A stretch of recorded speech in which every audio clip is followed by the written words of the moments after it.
Snow drifted across the glowing streets like whispers of forgotten wishes, and in the middle of the warm Christmas lights and cheerful music, Emma Hartley sat alone at a restaurant table set for two, her heart sinking with every passing second. She had waited 40 minutes, rehearsed hopeful thoughts, and tried to believe that this time, maybe this Christmas blind date would be different. But when the man finally arrived, he didn't even sit down. He glanced at her once, offered an apologetic but distant smile, and told her she wasn't what he expected.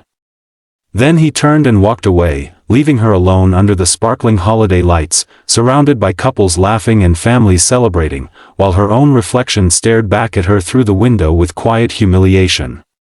It was in that fragile moment, just as she decided she would leave and disappear into the cold night, that a small voice broke through the noise, a little girl asking if she and her father could join her. If you believe in kindness, in second chances, and in the magic that can appear when you least expect it, make sure to like, comment, share, and subscribe to the channel, and tell us in the comments where you're watching from.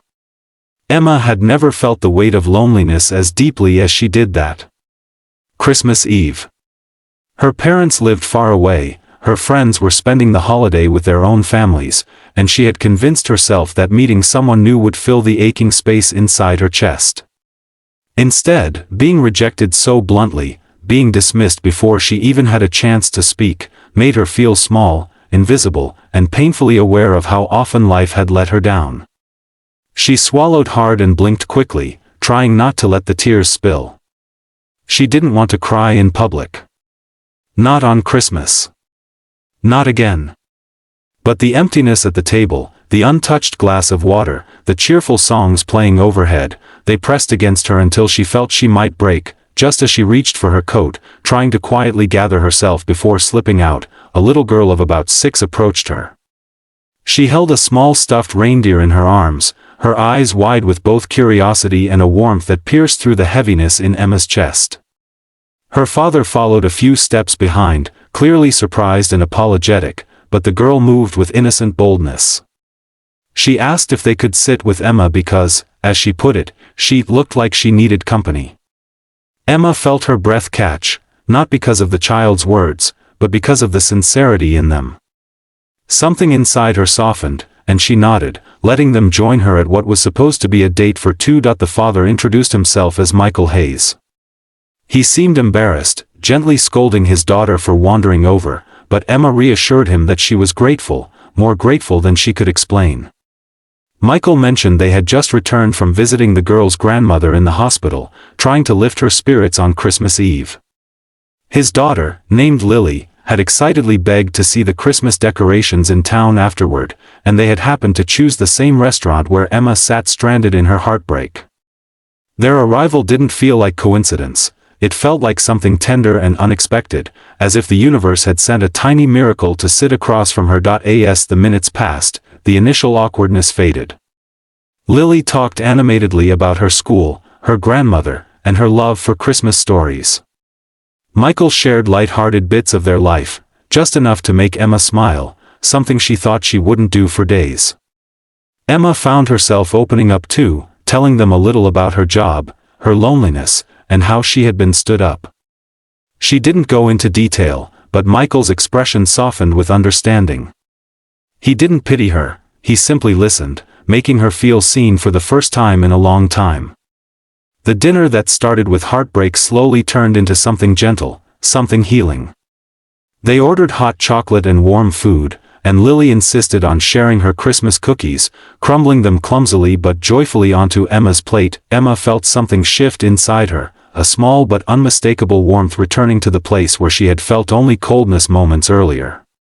Michael noticed the change too, his gaze occasionally lingering as if he was quietly grateful his daughter had approached her. There was kindness in his eyes, a calm sincerity that soothed the ache in Emma's heart. For the first time in months, she didn't feel like a background character in her own life. She felt present, connected, and unexpectedly comforted. The evening stretched on, filled with laughter Emma didn't know she still had in her. Lily placed her stuffed reindeer in Emma's lap to keep her company, and Michael apologized again, but Emma told him softly that this was the best part of her Christmas. She meant it.